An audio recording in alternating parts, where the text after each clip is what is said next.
over densely populated areas in a second day of military hostilities. Pakistan's army says it took out several Indian drones over cities including Lahore, Rawalpindi and outside Karachi. India says it neutralized Pakistani drone and missile attacks on Wednesday and Thursday, targeting military sites. No casualties were reported by either side. Now let's get insights from Maria Mufti. She's an associate professor in the Department of Political Science at the University of Waterloo in Ontario. Professor, good to have you with us. Obviously, an escalation and the conflict between the two countries. Put this into perspective. How concerned are you, especially in comparison to what we've seen before in 2016, 2019, even though the circumstances are quite different? Yeah, so the circumstances of this particular conflict are certainly quite different. Number one, the way India has reacted to this particular incident in Pahalgam is unprecedented. India has never before suspended an international water treaty with Pakistan. India has also never targeted the Pakistani heartland, and particularly the province of Punjab, since 1972, since the ceasefire agreement between the two countries. So certainly the way this conflict has escalated is quite different from what we've seen before, and that gives many analysts pause, because these are, of course, nuclear-armed states.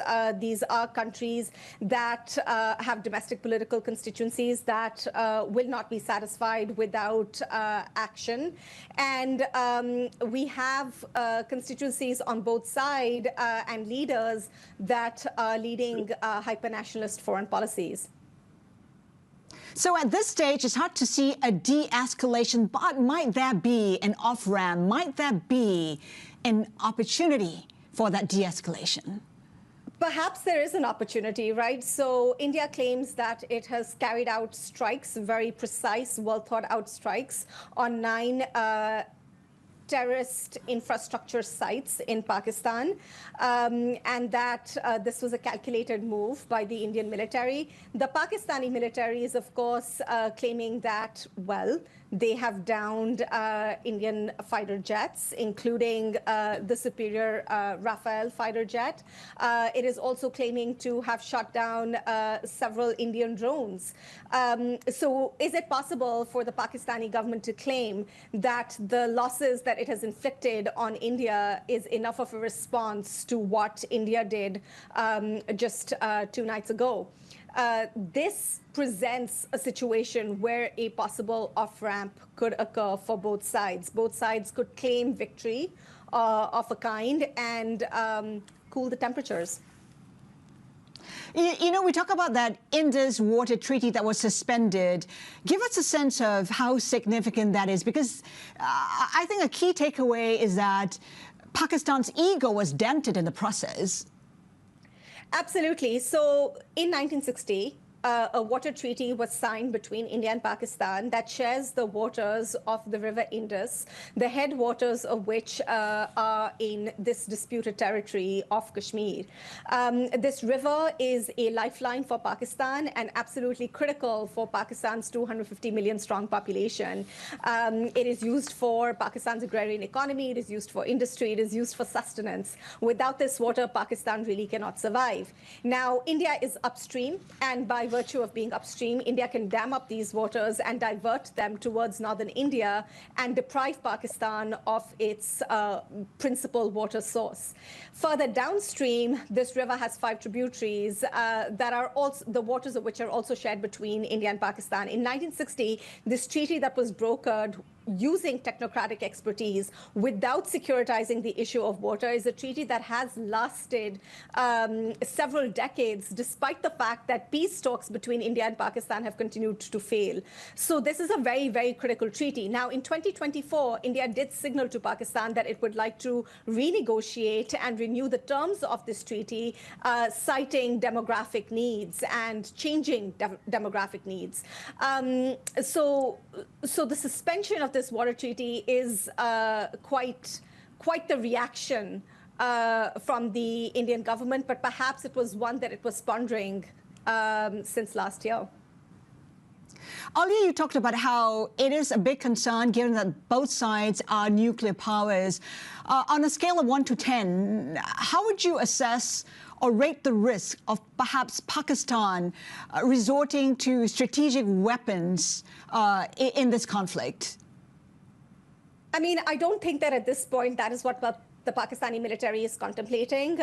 It might be contemplating another response beyond what it has already done, which is the downing of the Indian fighter jets and drones. However, I mean, if Pakistan were to escalate this conflict, we have to bear in mind that Pakistan also does not possess the same amount of strategic depth that India has. And if this conflict were to escalate, and if this conflict were to prolong, India is more likely to prevail because it does certainly rank higher on the global firepower scale than Pakistan does. So even if Pakistan were to take the first strike, I mean, nuclear weapons really are a deterrent in South Asia, given how close these two countries are to one another. Is there any signal, suggestions, perhaps both sides are getting diplomatic support, and if so, from which countries? Right. So there has been reporting that the NSAs, the National Security Advisors on both sides, have met, that there have been some back channels that have opened up for diplomacy. And this is, in fact, a very, very good sign. As far as the international community is concerned, it remains to be seen. I mean, the statements that are being made by international players, particularly Western countries, do not necessarily seem to suggest that they are working very hard on de-escalating this conflict. Of course, they have all made statements to say that India has the right to self-defense. They've all made statements that terrorist activities cannot be tolerated. They've all made statements that both countries, nuclear-armed, should de-escalate the conflict because the world cannot afford another such conflict. However, have they done anything concrete in order to de-escalate the tensions? We haven't quite seen that. And it appears to be that the international community lacks the appetite to mediate between India and Pakistan, given how it's bogged down with so many other conflicts right now. Right, and you got to wonder, Anna says, China's role in this conflict. Of course, we've talked about possibly Chinese weapons being used on the battlefield. I mean, do you see China playing a much bigger role in this conflict to the conflicts we've seen before between the two sides? Yeah, typically we haven't seen China intervene in a conflict between India and Pakistan in quite as direct a way as it has at this time. China did come out with a statement saying that it very strongly believes in Pakistan's territorial sovereignty and that it will not tolerate a threat to Pakistan's territorial sovereignty. What is also different now is that Pakistan is home to Gwadar Port that has been built using Chinese loans, and Pakistan plays a very, very important role in the China-Pakistan Economic Corridor and China's Belt Road Initiative. So China definitely has a stake in this particular conflict. I mean, also bear in mind that China and India have a disputed border as well, very close to Kashmir, and then the rest of the border, which is also contested between the two countries. Right. Yes, Chinese weapons are being used in this particular conflict because China is Pakistan's all-weather ally, and in fact, 80% of Pakistan's arsenal is now China-made and China-sourced, as opposed to India's, which is a little bit more diversified than China's. But India is relying very heavily on U.S. backing and Russia-made weapons. So, so maybe what we are also seeing over here is a competition between these two different military technologies.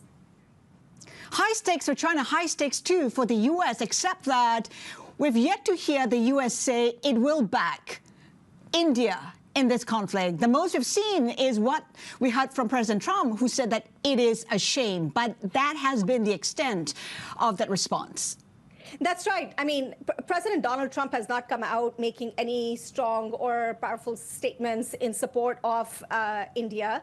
I think part of what's happening right now with the United States is that they lack any kind of diplomatic way into this conflict because there are no envoys yet appointed to South Asia, neither Pakistan nor India.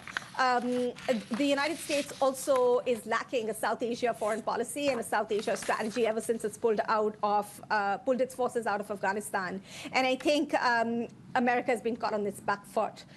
Furthermore, I think the first 100 days of Donald Trump's presidency have actually hurt the United States' position globally, given what it's doing to the economy right now. And yet we know that for the United States, India is actually the much more important partner in its quest to contain China.